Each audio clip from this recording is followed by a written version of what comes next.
चुड़ैल, और वो डाउनलोड कर लेंगे एकदम, याद करो फलाना तारीख इतना बज के इतना मिनट में चुड़ैल बोला। हम लोग फोड़ रहे थे यहाँ पे, अब भूकंप आ रहा था यहाँ। फोन किया अमेरिका को कि बकलवा आंधी उंधी ना उठ लो, फोड़ दिया वो परमाणु बम। थोड़ा बहुत कॉम्प्रोमाइज करके चलिए, भीड़ रहता है ना तो बहुत दिक्कत हो जाता है। लड़की लोग को कहते हैं जितना तकलीफ लड़के सह के पढ़ते हैं ना, आप लोग पढ़ाई छोड़ दीजिएगा। इन बेचारों को देखिए ना कितना मेहनत है। देखिए इसको, किसी लड़की को हम बोल देंगे काला सांड या मंगरैला, तो कल से क्लास छोड़ दी, कोई ठीक नहीं, जाके FIR लिखवा देगी। ये बेचारों को झोरते रहते हैं, डांटते रहते हैं, जमीन पे बैठा रहता है, लसराया रहता है। इसे हाँ, लड़कों का दिल एक्चुअली होता ही नहीं है ऐसा। हम तो अपने को भी बोल देते हैं मंगरैला। लड़के किसी चीज को न सुनते ऐसे निकाल देते हैं, मतलब वो खराब चीज को सुनेगा सब निकाल देगा। लड़की उल्टा होता है, वो बढ़िया का चीज निकाल देती है। हाँ, खराब का डाउनलोड कर लेती है। उसको कह दीजिएगा चुड़ैल, और वो डाउनलोड कर लेंगे एकदम, याद करो फलाना तारीख इतना बज के इतना मिनट में चुड़ैल बोला था। चलो डिस्टर्ब नहीं, चलिए याद देखिए, ये नहर का नाम बता सकते हैं? इंदिरा गांधी नहर। दुनिया की सबसे लंबी सिंचाई नहर इंदिरा गांधी ने। दुनिया की सबसे लंबी नहर भी तो इंदिरा गांधी। 1974 में इंदिरा गांधी ने डिसाइड किया कि हमें क्या बनाना है, परमाणु बम बनाना है। कब डिसाइड किया इन्होंने? 1974 में। बट उस समय हम लोग उतना डेवलप नहीं थे, तो हम लोग यहां पर मई 1974 परमाणु बम का परीक्षण करने के लिए सोचे। लेकिन 1974 में हम लोग उतना डेवलप नहीं थे।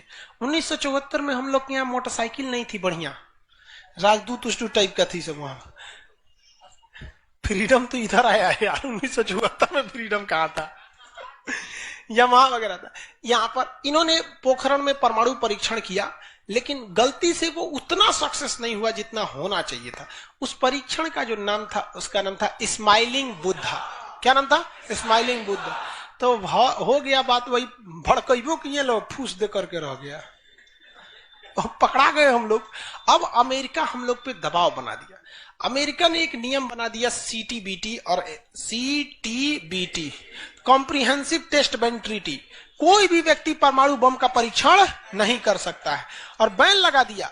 ना आपको जल पे परीक्षण करने देंगे, ना थल पर परीक्षण करने देंगे, ना हवा में परीक्षण करने देंगे, पूरा बैन लगा दिया। और NSG बना दिया, national supplier group, nuclear supplier group, कि कोई भी देश भारत को मतलब यूरेनियम नहीं देगा। तो हम लोग के पास यूरेनियम नहीं था, चोरी छुपे हम लोग यूरेनियम मंगाते भी तो CTBT था, परीक्षण करने नहीं देगा। भारत ना NSG को माना है, ना CTBT को माना है, और NPT लगा दिया, न्यूक्लियर नॉन प्रोफिलरेशन ट्रीटी, नाभिकीय अप्रसार संधि, की कोई भी देश दूसरे देश को मतलब टेक्नोलॉजी नहीं बेचेगा कि परमाणु बम बनता कैसे। मतलब साला चोट्टा चारों ओर से घेर दिया।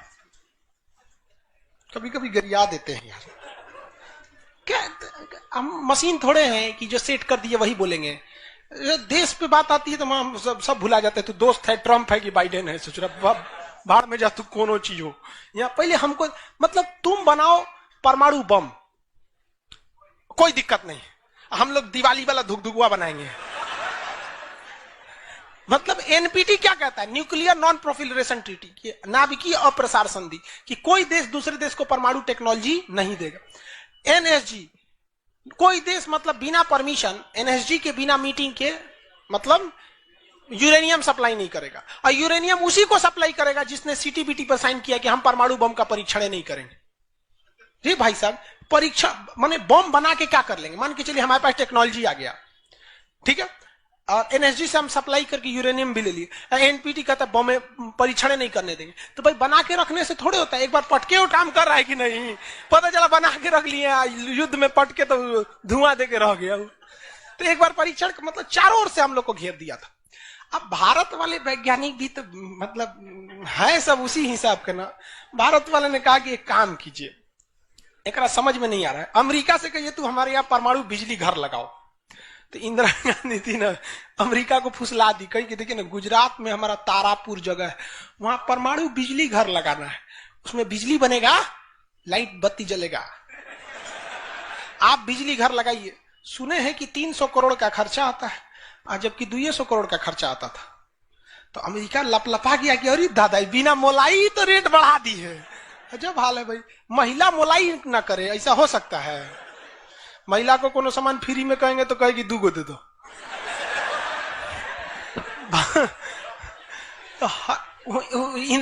अमेरिका ने सहयोग कर दिया, हाँ हाँ हम पूरा परमाणु बिजली घर बना देंगे, बिजली बनेगा आपके यहाँ, भुक वाला लाइट जलेगा एकदम। तारापुर में 1972 में बिजली घर लगा दिया। अब बिजली घर चलेगा कैसे? इंदिरा गांधी का हमें यहाँ यूरेनियम नहीं है, एक काम कीजिए जो बिजली घर लगा है ना उखाड़ के ले जाइए अपना, ठेका कैंसिल का। अरे पगली कही के तो पैसा दे, तो पैसा कौन ची का, ये तो कौन सी तू बनी ले एनएस जी कि हम यूरेनियम नहीं देंगे का? अच्छा तुमको दे देंगे, कोई दिक्कत नहीं। अब वो यूरेनियम लिया था हमें बिजली घर में भड़काने के लिए। अरे भैया तू ले आओ ना, हम लोग ना डिसाइड करेंगे इसको भड़काना किधर है। इधर आया 1972 में तारापुर में, उधर तैयारी चल रही थी 1974 में। हम लोग ने उसमें से निकाल के इसमें भड़का दिया। बाद में पता चला गलती हो गया, अमेरिका होशियार निकला, जो यूरेनियम बिजली घर में लगता है वो 20% इनरीच रहता है, अब परमाणु बम में 80% इनरीच चाहिए होता है। हमसे गलती हो गया, ससुरा जातो गया भातो न मिला, भड़काइयो दिए बदनामो हो गए लोग, सब सतर्क हो गया, सब हरक गया, सब देहात में बोला जाता है ना, हरक गया सब। ले भाई हम लोग को पता नहीं था, हम लोग कच्चे मसाला पे भड़का दिए थे लोग। अब क्या हो, इस सब 75 को नियम लगा दिया, हम लोग को कोई देता ही नहीं था। तो बस अब भारत में वैज्ञानिक, इंदिरा गांधी ने प्रोग्राम को कैंसिल नहीं किया, कहा कि बनाइए। अब भारत में धीरे धीरे आगे गए, एक से एक वैज्ञानिक मिल गए सब। उसमें एक चिदम्बरम थे, बहुत मशहूर वैज्ञानिक, और उसके बाद मिल गए हमारे एपीजे अब्दुल कलाम, सोने पे सुहागा। इन्होंने परमाणु बम बनाने की पूरी तैयारी कर ली। अब तब तक लेकिन कोई भी प्रधानमंत्री डरे उन लोग को खुली छूटे नहीं देता था कि परमाणु भड़काइए, क्योंकि अगर फूस हो गया, देखिए भड़क के सक्सेस हो गया तो किसी की बात की औकात नहीं फिर कुछ बोले। भड़का दीजिए उसको, उसके बाद कौन सी बोलता है, ले आओ रे ले आओ, तो कौन सी नहीं। लेकिन अगर भड़काए और फूस कर गया तब तो पिटा जाएंगे।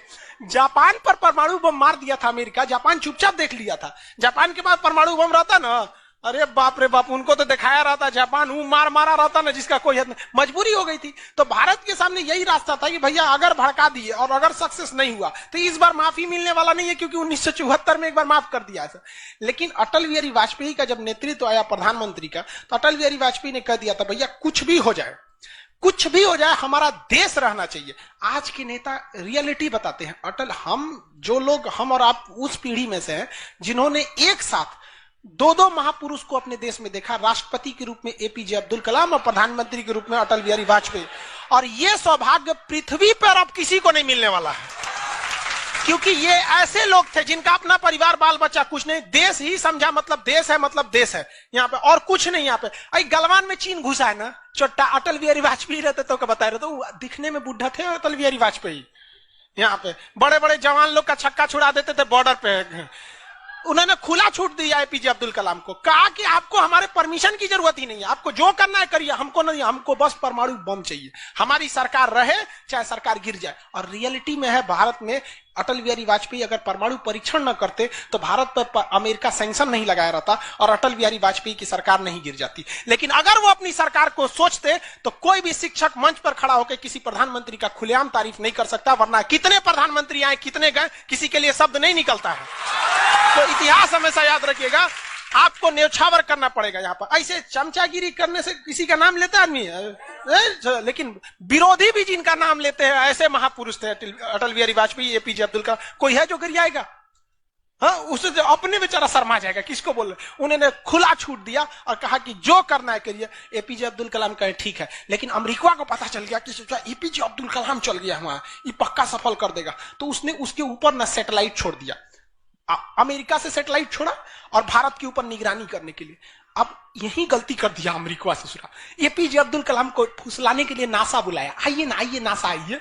तो एपीजे अब्दुल कलाम चल गए और कहे कि देखिए देखिए कितना बड़ा बड़ा मशीन है नासा में, ऐसा ना इंडिया में है, टूटल फूटल स्टेपलाइजर रख ले रहता है, स्टेपलाइजर का नट उड़ जाता है तो पिलास से दाब के करता है। कहा वहां वैज्ञानिक बने, यहाँ आइए हम आपको नासा का हेड बना देंगे। यहाँ पर कहा कि ठीक है, हम नासा का हेड हम क्या करेंगे, हमारा कौन है, ना बाल बच्चा ना कुछ, एक को चीज है मेरे लिए, मेरा दुनिया में कुछ नहीं है, केवल और केवल मेरी भारत माँ है, आप वो भी छीन लेंगे हमसे, ऐसा थोड़े हो सकता है।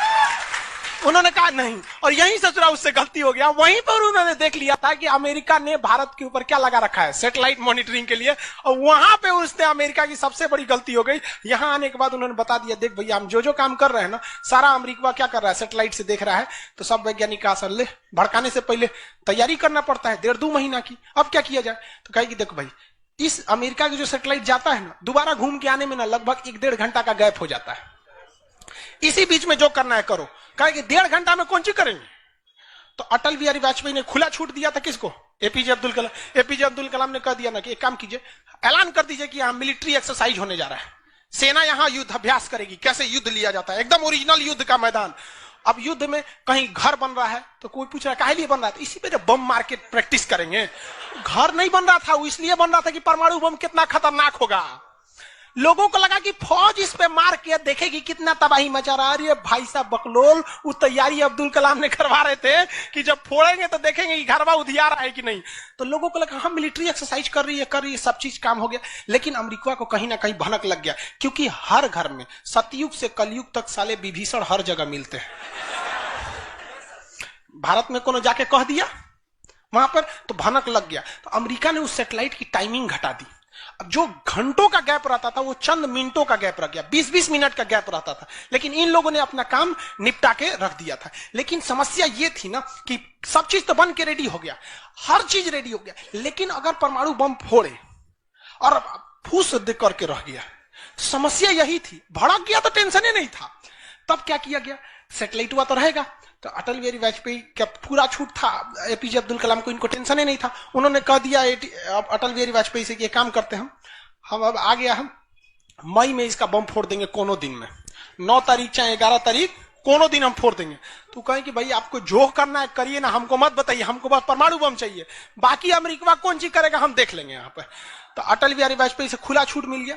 अब इन्होंने 9 मई 1998 डेट क्या कर दिया, डिसाइड कर 2-2 दिन किया था, एक 9 मई को भी, फिर 11 मई को। पहले 11 मई 1998, शक्ति 98 कोड नाम था। जैसे अमेरिका का सैटेलाइट गुजरा, पूरी तरह से कैलकुलेशन हो गया था कि कैसे कैसे होने वाला।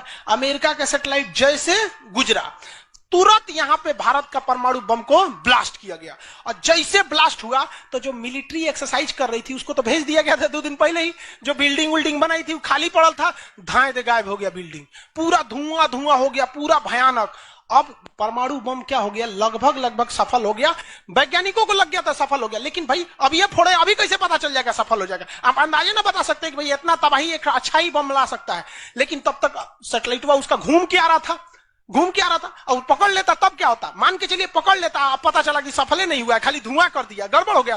तुरंत अटल बिहारी वाजपेयी को फोन किए एपीजे अब्दुल कलाम कि तुरंत आप मौसम विभाग को कहिए कि राजस्थान में भयानक तूफान आया है, कोई नहीं जाएगा। अटल बिहारी वाजपेयी ने तुरंत घोषणा करा दी, राजस्थान के लोग अपने घर में रहे, बहुत भयानक तूफान आया है। अब उसका सैटेलाइट आ रहा है तो देख रहा है धुआं हुआ है, तुरंत मैसेज भेजा नासा में, धुआं हो गया यहाँ पे। कहीं मतलब धुआं हुआ है, तूफान आया है वहां पे। तूफान आया है।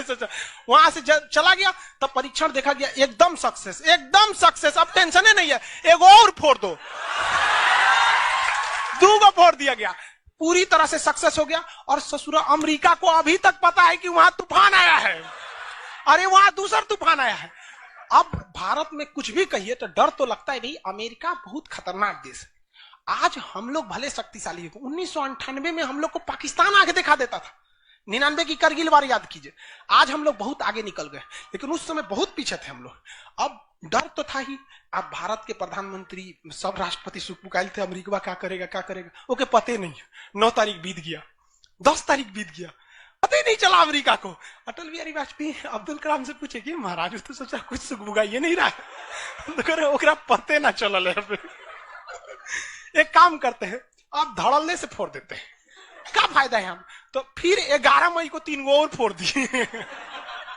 दुगो गैप करके, जैसे परमाणु बम निकला धाम से फोड़े, पता ही नहीं चला दूसरा। लेकिन भाई धड़ाधड़ 5 गो फोड़ दीजिएगा तो पता चल जाएगा कि नहीं पता चल।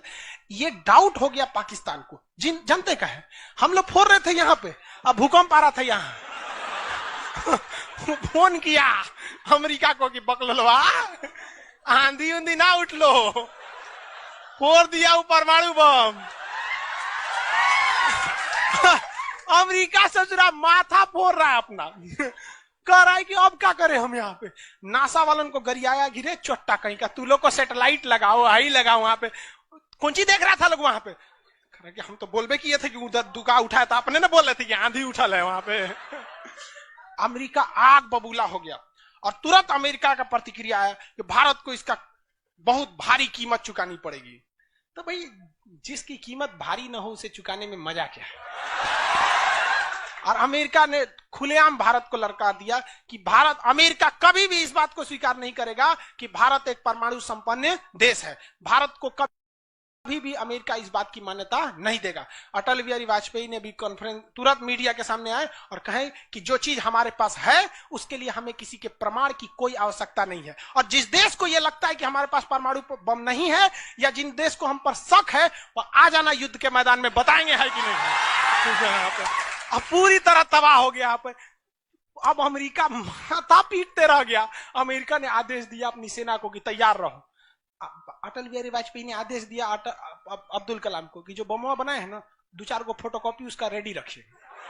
फोटोकॉपी मतलब उसका बना के रेडी रखिए, क्योंकि सेना की लड़ाई में भाई आर्मी टू आर्मी बहुत दिक्कत हो जाएगा। एडवांस है वो बहुत। आज के वक्त में भी हमारा हथियार वहीं से खरीद के आता है।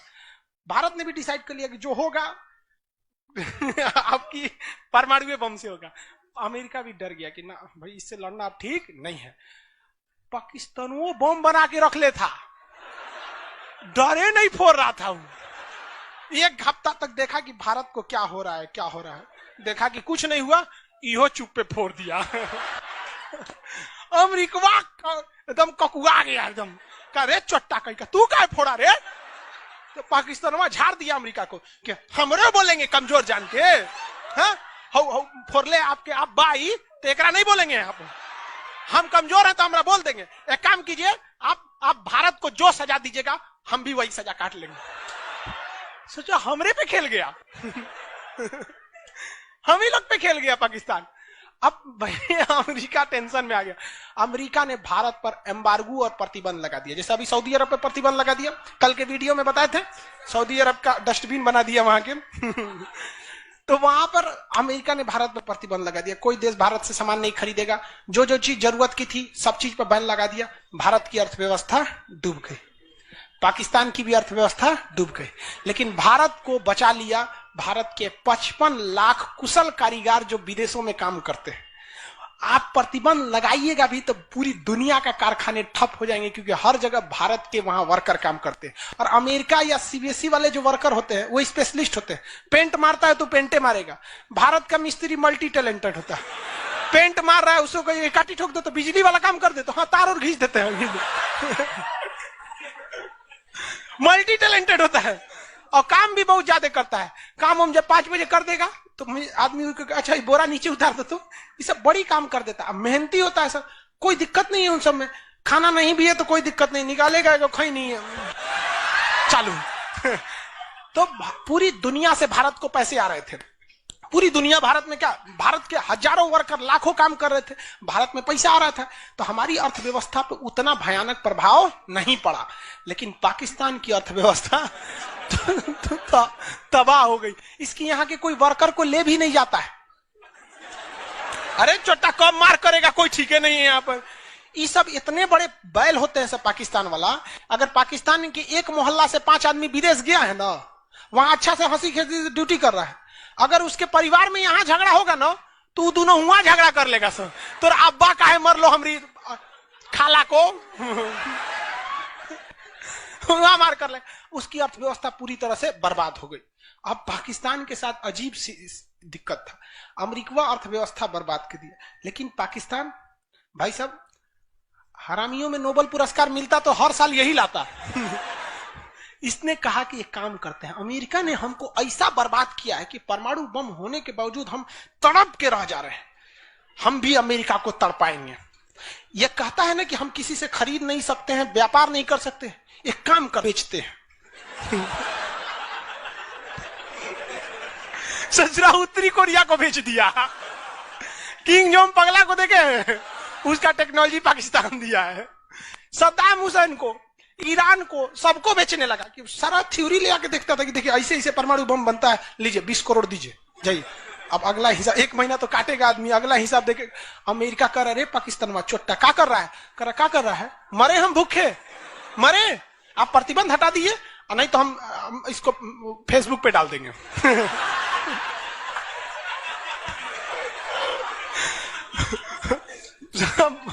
अमेरिका पगला गया, अमेरिका प्रतिबंध हटाया।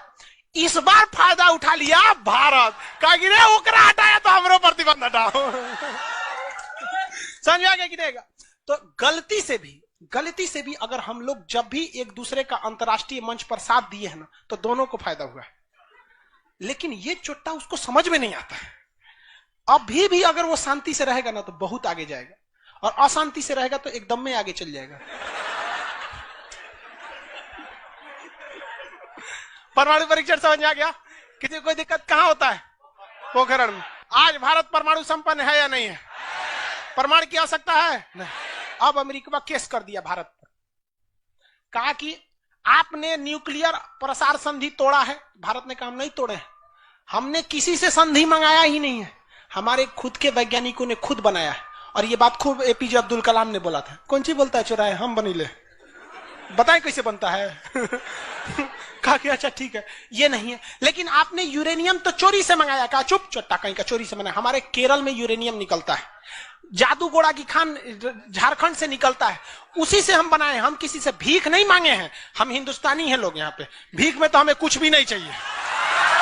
तो एनएसजी कहा कि अभी, तब कहा अब कौन सी पे मुकदमा ठोके, तब इस पे ठोक दिया भारत पे। आपने परमाणु परीक्षण किया क्यों है? भारत ने ये मुकदमा जीत लिया। जानते हैं कैसे? कहा कि कैसे, हमने तो कोई नियम नहीं तोड़े हैं। सीटीबीटी कहता है आप पानी में नहीं फोड़ सकते हैं, जमीन पे नहीं फोड़ सकते हैं, हवा में नहीं फोड़ सकते, हम जमीन के अंदर फोड़े हैं।